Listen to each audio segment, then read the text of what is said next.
성경 신약 책에서 마태복음이 처음 쓰여진 책은 아니에요. 원래 처음 쓰여진 책은 마가복음이죠. 그러면 왜 마가복음을 처음에다 배치를 하지 왜 마태복음을 배치했을까? 게다가 마태복음 모처럼 마음 잡고 성경 읽으려면 첫 장부터 낳고 뭐 이름도 처음 들어보는 아주 생소한 이름들이 쫙 나열되어 있어서 우리의 인내를 끊어버리고 이렇게 책을 덮게 하는 그런 족보들로 이렇게 구성이 되어 있단 말이에요. 그런데도 불구하고 기자가 마태복음을 앞에 배치를 했고 또 마태복음의 첫 장이 족보로 쓰여지게 된 데는 그만한 이유가 분명히 있을 겁니다. 자, 1장 1절 다 같이 한번 읽겠습니다. 시작. 아브라함과 다윗의 자손 예수 그리스도의 계보라. 과거 성경에는 세계라 이렇게 표현하기도 했어요. 근데 문제는 뭐냐면 이 족보가 결국은 누구를 설명하기 위한 족보라는 말이 됩니까? 예수 그리스도를 설명하기 위한 족보라는 말이 됩니다. 그런데 그 앞에 두 명의 인물이 등장을 해요. 아브라함과 다윗입니다. 그리스도를 설명하는데 이 두 사람이 앞에 등장을 했어요. 게다가 또 하나는 족보라고 하니까 우리가 오해를 할 수가 있습니다. 그러니까 이 족보는 예수 그리스도께서 아브라함의 혈통이 되시고 다윗의 혈통이 되신다는 것을 논증하고 증빙하기 위한 하나의 족보가 아니겠는가 이렇게 오해를 할 수가 있습니다. 자, 일단 이 오해를 이제 단번에 끊어낼 수 있는 상식적인 질문을 한번 해볼게요. 예수 그리스도는 누구에 의해서 태어났습니까? 네? 동정녀 마리아이신 처녀의 몸에서 태어나요. 그렇죠? 어머니가 마리아예요. 자, 그런데 그 어머니 마리아는 동정녀예요. 근데 그 동정녀인 마리아가 누구랑 결혼을 하게 됐죠? 요셉입니다. 요셉이 그런데 하필 누구의 혈통이에요? 다윗의 집안의 혈통이에요. 그러니까 예수님의 출생은 마리아가 만약에 요셉과 결혼을 하지 않았더라면 이 다윗의 혈통과 아무 상관없이 출생할 수 있었어요. 그렇습니까? 안 그렇습니까? 맞단 말이에요. 그런데 법적으로 다윗의 혈통이 요셉과 결혼을 함으로써 어떻게 되는 겁니까? 예수님이 누구의 가문으로 적이 올라가 있는 거죠? 호적이? 다윗의 가문으로 호적이 올라가게 된 거예요. 그러나 혈통적으로는 관계가 있어요, 없어요? 사실은 관계가 없어요. 이 족보는 첫째, 걷어낼 오해가 뭐냐면 예수님의 혈통을 증명하기 위한 족보가 아니에요. 그럼 아닌데 뭐하러 이 족보를 썼느냐? 여기 예수님의 출생을 앞에 놓고 두 인물이 중요하다 그랬어요. 첫째는 아브라함, 두 번째는 다윗입니다. 자, 근데 이 족보가 어떻게 구조가 되어 있는가를 한번 볼까요? 17절을 우리 전체 한번 같이 읽읍시다. 시작. 모든 대수가 아브라함부터 다윗까지 14대요. 다윗부터 바벨론으로 사로잡혀 갈 때까지 14대요. 바벨론으로 사로잡혀 간 후부터 그리스도까지 14대더라. 네. 그러면 정말 14대가 맞나? 구약의 족보를 뒤져보니까 안 맞아요. 14대가 훨씬 넘어가요.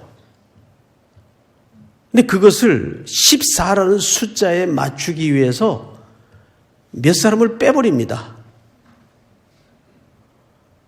그리고 억지로 14를 맞춰요. 여기도 보면 1절서부터 16절까지 3등분으로 구분되어 있는 이 이름들을 보면 또 14, 14, 14가 안 맞아요. 합해보면 전부 41명입니다. 그러니까 이걸 42명이 돼야 14, 14, 14 구분이 딱 떨어지니까 6절을 보면 한 사람 이름을 두 번 써요. 원문에 보면 이새는 다윗 왕을 낳으니라. 다윗은 우리아의 아내에게서 솔로몬을 낳고, 자, 다윗 이름이 몇 번 들어갔어요? 2번 들어갔어요. 그래서 다윗을 2번 겹쳐 써가지고 원래는 41명인데 42명으로 숫자를 맞춰요. 그래서 그거를 3등분 해보니까 14대, 14대, 14대가 맞아떨어지더라 그 말이에요. 무슨 소리인지 아시겠죠? 자, 그러면 다윗이라는 인물이 그렇게 중요한데 여러분 왜 14인가? 우선 히브리어로 다윗이라는 단어를 한번 봅시다. 자막을 한번 볼까요?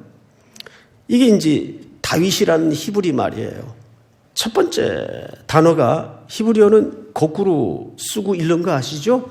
여러분들이 앉은 위치에서 오른쪽부터 쓰고 오른쪽부터 읽어요. 저 단어가 달레트입니다. 달레트. 이 숫자가 4예요. 4. 그 다음에 중간에 저 자음은 와우로도 이렇게 발음을 하고 바보가 아니고 바브로도 발음을 하는데 뭐 같은 표현이에요. 영어 표기에는 그냥 와우로 읽어요. 근데 저 수치는 6번이에요. 그러면 또 뒤에 달레트가 나오죠? 이 단어가 다윗을 얘기합니다. 이게 다윗의 이름이에요. 그럼 저 숫자만 합해 보세요. 합이 몇이 됩니까? 14가 되는 거예요. 그러니까 14는 결국 누구의 숫자입니까? 다윗의 숫자입니다. 그래서 14, 14, 14대로 끊어서 이 족보의 구조를 만든 거예요. 그러면 이것이 그냥 예수 그리스도의 족보라 그러니까 아, 다윗의 집안을 통해서 예수님이 나셨나 보다. 이런 팩트도 중요하지만 다윗과 아브라함이 왜 중요한가를 알아야 돼요. 자, 우선 성경을 참고 구조를 읽어가면서 우리가 설명을 들으면 훨씬 또 전체의 이해가 가능해질 겁니다. 창세기 13장을 띄워주십시오. 롯이 아브라함을 떠났죠. 여호와께서 아브라함에게 이르시되 너는 눈을 들어 너 있는 곳에서 북쪽, 남쪽, 동쪽, 서쪽을 바라보라 이렇게 돼 있어요. 그 다음 15절을 여러분들이 한번 읽어주시기 바랍니다. 시작. 보이는 땅을 내가 너와 네 자손에게 주리니 영원히 이르리라. 보이는 땅을 내가 너와 네 누구에게 준다고 되어 있죠. 이 자손이 문법적으로는 복수로 쓰여져야 자손이 됩니다. 자손이라는 단어는 그 성격 자체가 복수여야 맞아요. 근데 신기하게도 이 단어가 단수로 쓰여져 있어요. 딱 하나를 가리킬 때 사용하는 단수로 이 자손이라는 표현이 기록이 되어 있습니다. 자, 이것은 아브라함에게 한 약속이에요. 그러니까 여기 보니까 자손이 나오죠. 두 번째는 땅이 등장을 하죠. 이 약속을 또 누가 해요? 통치권자인 하나님이 약속을 해요. 그러면 이 세 개가 일단 모아지니까 뭐의 구성 조건이 되네요. 나라, 땅, 자손, 그리고 통치권자. 그러니까 이 말은 그리스도의 나라를 사실상 하나님께서 아브라함에게 약속한 거예요. 자, 이 약속이 어떻게 성취되는가? 자, 갈라디아서 3장을 띄워볼까요? 형제들아, 내가 사람의 예대로 말하노니 사람의 언약이라도, 그러니까 사람의 약속이라도 정한 후에는 아무도 패하거나 더하거나 하지 못하느니라. 그러니까 사람도 약속을 하면 그거 지키게 돼 있다 그 말이에요. 근데 하물며 하나님께서는 더하지 않겠어요? 다음 절을 이렇게 소개했어요. 다 같이 시작. 이 약속들은 아브라함과 그 자손에게 말씀하신 것인데 여럿을 가리켜 그 자손들이라 하지 아니하시고 오직 한 사람을 가리켜 내 자손이라 하셨으니 곧 그리스도라. 네. 앞에 창세기에서 아브라함에게 약속했던 그 약속이 그리스도의 오심을 통해서 그 약속이 성취됐나요? 성취되지 않았나요? 그 약속이 성취됐단 말이에요. 여러분, 이거는 얼마나 중요한 얘기인가 하면, 그러니까 아브라함이 중요하다는 얘기가 아니고 아브라함에게 하신 하나님의 약속이 인간의 수많은 반역과 거역과 불순종을 뚫어내고 성취되더라 그 말이에요. 그러니까 이것은 누구의 능력과 신실하심을 드러내는 겁니까? 하나님의 능력과 우리를 향하신 신실하심을 드러내는 흥분이 이 족보 속에 나타나 있는 거예요. 믿습니까? 그런데 왜 다윗의 가문에서 오셔야 되냐 이거예요. 사무엘하 8장을 7장을 띄워주세요. 그러므로 이제 내 종 다윗에게 이와 같이 말하라. 만군의 여호와께서 이와 같이 말씀하시기를 내가 너를 목장 곧 양을 따르는 데에서 데려다가 내 백성 이스라엘의 주권자로 삼고 다음 절 시작. 내가 가는 모든 곳에서 내가 너와 함께 있어 내 모든 원수를 내 앞에서 멸하였은즉 땅에서 위대한 자들의 이름같이 내 이름을 위대하게 만들어주리라. 내가 또 내 백성 이스라엘을 위하여 한 곳을 정하여 그를 심고 그를 거주하게 하고 다시 옮기지 못하게 하며 악한 종류로 전과 같이 그를 해하지 못하게 하여 다 같이 시작. 전에 내가 사사에게 명령하여 내 백성 이스라엘을 다스리던 때와 같지 아니하게 하고 너를 모든 원수에게서 벗어나 편히 쉬게 하리라. 여호와가 또 내게 이르노니 여호와가 너를 위하여 집을 짓고 내 수한이 차서 내 조상들과 함께 누울 때 내가 내 몸에서 날 내 씨를 내 뒤에 세워 그의 나라를 견고하게 하리라. 자, 여기 씨가 등장을 하고 나라가 등장을 해요. 이 씨는 여전히 단수예요. 누굴 가리킨 걸까요? 그리스도를 얘기하는 거예요. 그리스도를 통해서 온 인류가 안식을 거할 그 집을 내가 짓겠다는 얘기예요. 그러니까 다윗이 하나님을 위해 집을 짓겠다는 생각과 하나님이 인류를 위해서 그리스도를 통해 이룰 집에 큰 시선 차이가 있는 겁니다. 근데 그 집을 하나님은 누구를 통해 짓겠다는 거예요? 그리스도를 통해서. 이걸 다윗에게 약속한 겁니다. 그래서 그리스도가 이 땅에 오시는 족보는 반드시 두 인물이 등장을 하게 돼 있어요. 하나는 이걸 처음에 누구에게 약속하셨죠? 아브라함에게. 그리고 또 누구에게 약속하셨죠? 다윗을 통해서. 근데 다윗이 이때 지위가 뭐였습니까? 왕이었어요. 왕. 예수님은 그래서 이 땅에 왕의 가문인 다윗의 가문을 빌려서 오시는 거예요. 자, 두 번째. 그러면 도대체 마태는 어떤 목적을 가지고 이 책을 썼는가 그 말이죠. 그게 마태복음 강해를 오늘부터 청취하면서 여러분들이 내내 관점을 놓치지 말아야 될 중요한 초점이 됩니다. 첫 번째, 마태복음 10장을 좀 띄워주세요. 예수께서 이 12를 보내시며 제자들을 말하겠죠. 명하여 이르시되 이방인의 길로도 가지 말고 사마리아인의 고을에도 들어가지 말고 다 같이 시작. 오히려 이스라엘 집에 잃어버린 양에게로 가라. 여러분, 이 본문이 쉽지 않습니다. 이 말을 이렇게 또 이해하시면 안 돼요.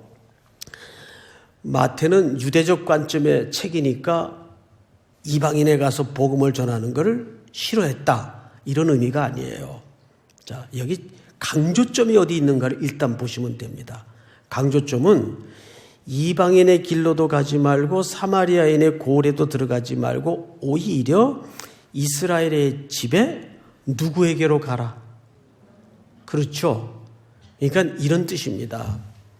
여기서 정말 강조하고자 하는 것은 이방인 사마리아 이스라엘 땅이라는 로컬, 지역을 강조하는 게 아니에요. 그게 어느 지역이든 그 지역이 중요하지 않고, 그 뜻이에요. 그 지역이 중요한 게 아니라 하나님의 잃어버린 양에게로 복음을 전하러 가라, 그 말이에요. 그러니까 그거를 이스라엘의 집에 잃어버린 양이라고 표현을 한 거예요. 그 잃어버린 양을 위해서는 이방인의 땅도 좋고 사마리아의 땅도 좋고 이스라엘 유대 땅도 좋은데 그 로컬이 우선적인 관점이 아니라는 얘기예요.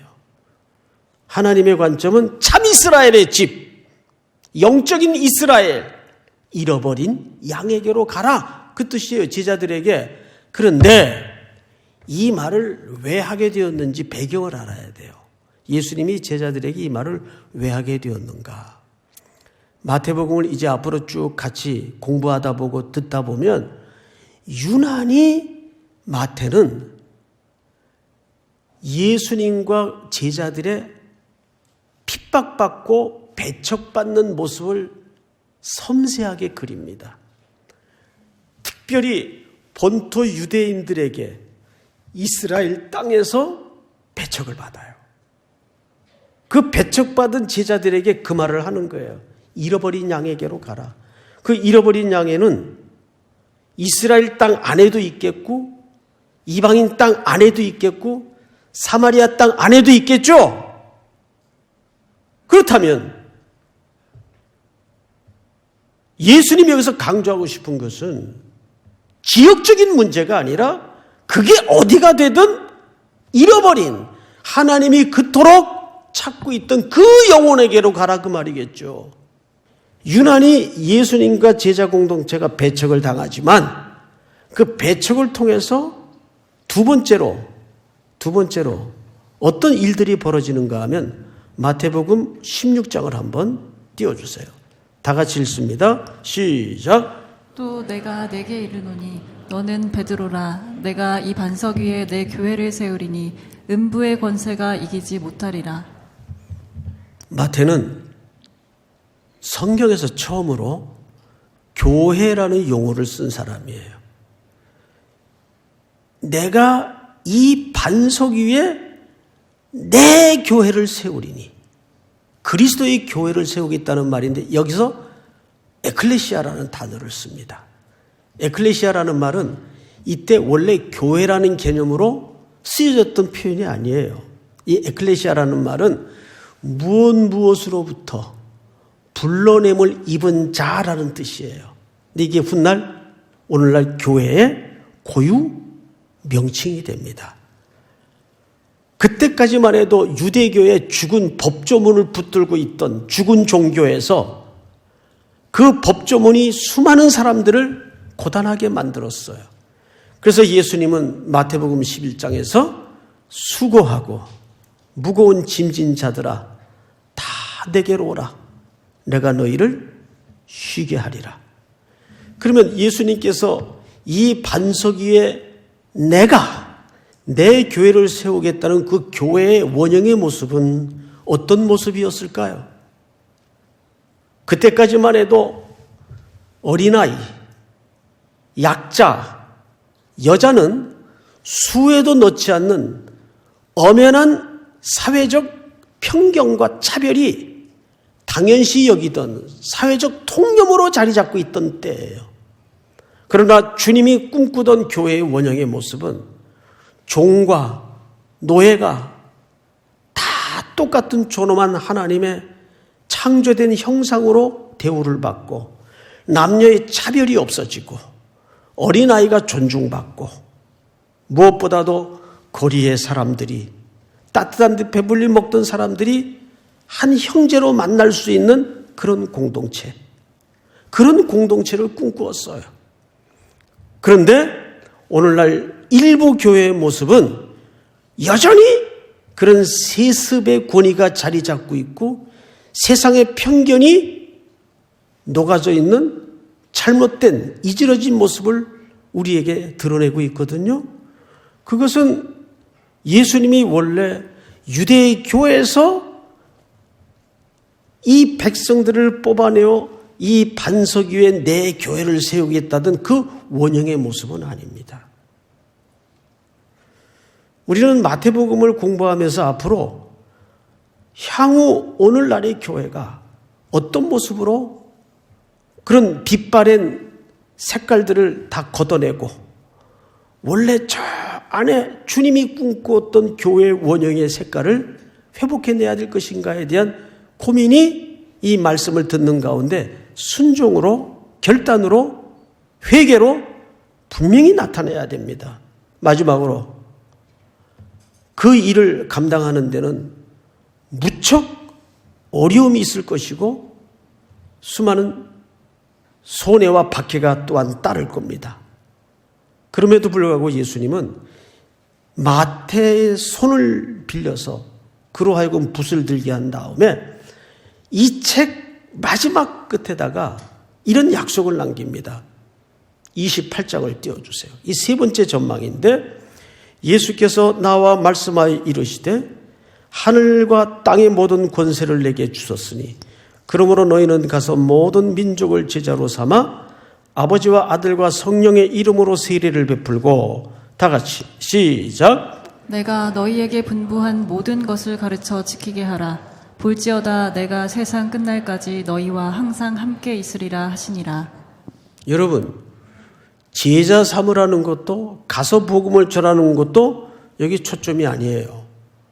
여기에서 예수님이 가장 강조하고 싶었던 것은 내가 세상 끝날까지 너희와 항상 함께 있겠다는 약속이에요. 그런데 여러분, 이 약속은 마태복음 시작의 약속이었어요. 예수님은 1장 23절을 다 펼칩니다. 같이 읽겠습니다.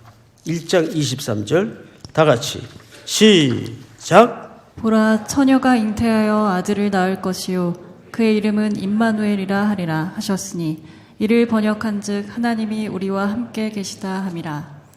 예수님은 이 땅에 처음에 무엇으로 오셨습니까? 임마누엘로 오셨어요. 근데 그 임마누엘이라는 이름의 뜻은 우리와 함께 하시겠다는 약속이었습니다.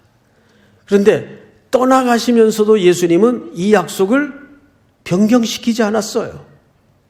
세상 끝날까지 항상 내가 너희와 함께 할 것이다. 사랑하는 형제자매 여러분, 복음은 가장 현실적인 약속입니다. 믿습니까? 항상 함께 있는 것. 그거보다 현실적인 약속이 있을 수 있을까요? 네, 나중에 해줄게. 아니요. 항상 지금 이 자리에 모든 염려와 불안과 근심이 우리를 뒤흔들고 있는 그 벼랑 끝의 위기 속에서도 주님은 지금 여러분들과 함께 하십니다. 임마누엘로 오셨고 임마누엘을 약속하시고 이 글을 맺습니다. 마태복음 강해가 마쳐지는 날 우리 모든 성도들의 가슴 한복판에 복음이 가장 내 인생의 확고한 현실임을 부여잡는 은혜가 경험이 이루어지기를 주의 이름으로 축복합니다.